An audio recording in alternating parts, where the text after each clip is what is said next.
Well, one of the things that's been announced today is the Global Evergreening Alliance and Climate Asset Management, with a landmark $150 million assigned for nature-based carbon programs across Africa.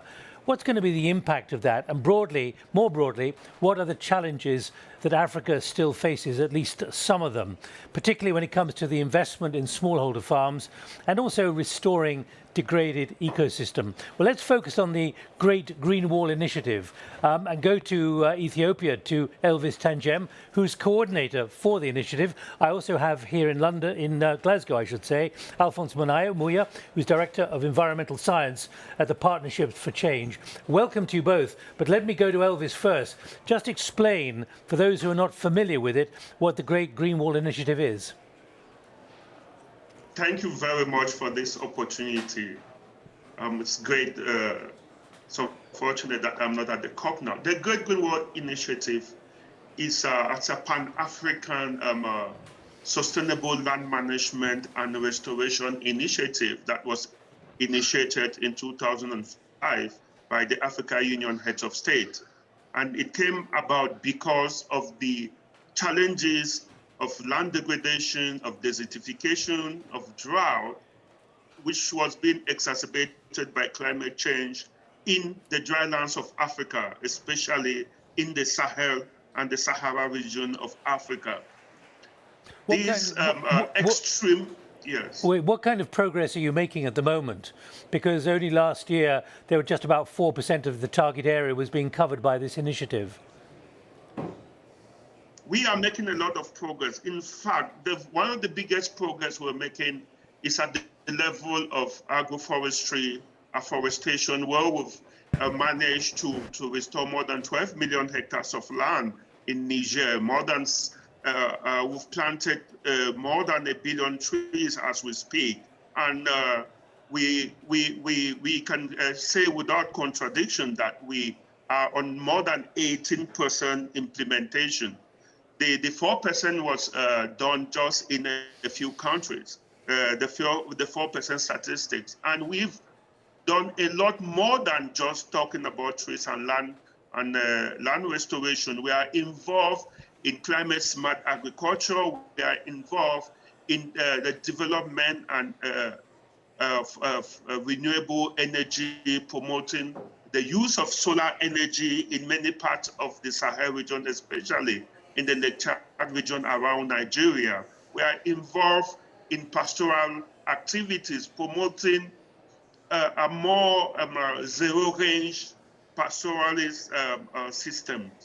Because now the general practice is free-range pastoralism, which is no longer tenable because we have land degradation, we have competitions for land, which is resulting in a lot of conflict in the dry lands of Africa.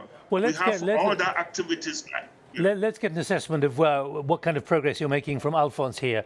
You're normally based in Nairobi, Director for Environmental Science at Partnerships for Change. What kind of impact is it making, and what kind of impact do you believe it is now going to make? Well, thank you so much. I can say initially the vision of this African Great Green Wall was supposed to be like a literal wall of trees from Senegal to Djibouti. But we've seen tremendous change in the way it is being implemented. Now it's not a smorgasbord of trees from a wall of trees.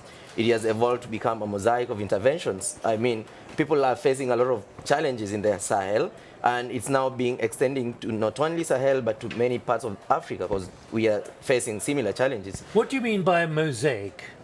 Well, thank you so much. I think it's like, splinter interventions that are supposed to ensure that we improve people's lives and livelihoods, especially in the rural areas in Africa, and also address conflicts, Yeah, people, just as Elvis, my colleague Elvis said, people in Africa are competing for resources, and it is one of the highest, problems that we have. And you've seen the risky migrations, young people moving to parts of Europe just because of impacts of climate change. And here is, we can't just plant trees and that is all. We have to address all these things because it's a domino effect of achievements. So. Both of you, it must be you must think of it as a race against time, particularly against desertification. What's your view, Elvis, about the speed at which you can now implement this and the necessity for having something which has got to be implemented very quickly? We are now ready for implementation. Look, for the past decade, we were laying the foundation, but the foundation has been laid. If you follow in the news, you would hear about the creation of the Great Green Wall Initiative Accelerator. The accelerator, it means to build on all what we've done, to build now on the support that we've had in the past 1 year. You must have heard about the outcome of the One Planet Summit with the $19.3 billion. We'll pick up. We'll come back to you, Elvis. We've lost the signal for a moment.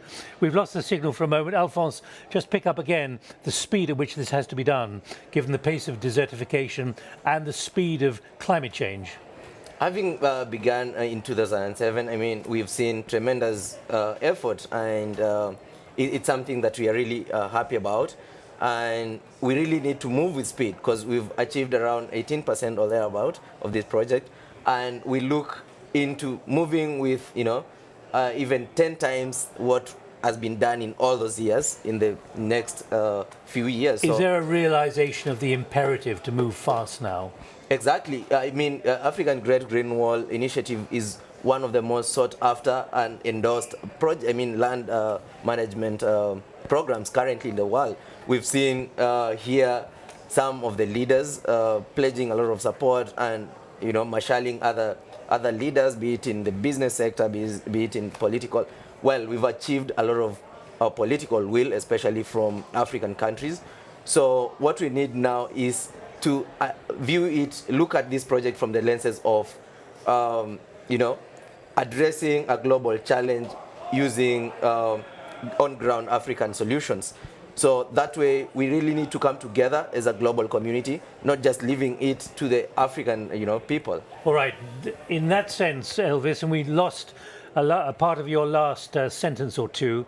So let me pick up where you left off, particularly on the speed at which this has to be done and the scale of the challenge, and particularly as well, put it into context, the deforestation agreement, the fact that vegetation has to be preserved and developed within your Green Wall initiative. We have a target of restoring 100 million hectares of land by 2030, and we are going to do it. The level of deforestation and land degradation in the dry lands of Africa is appalling. The level of suffering is appalling. So the target of restoring 100 million hectares of land is the target, and we are going to do it.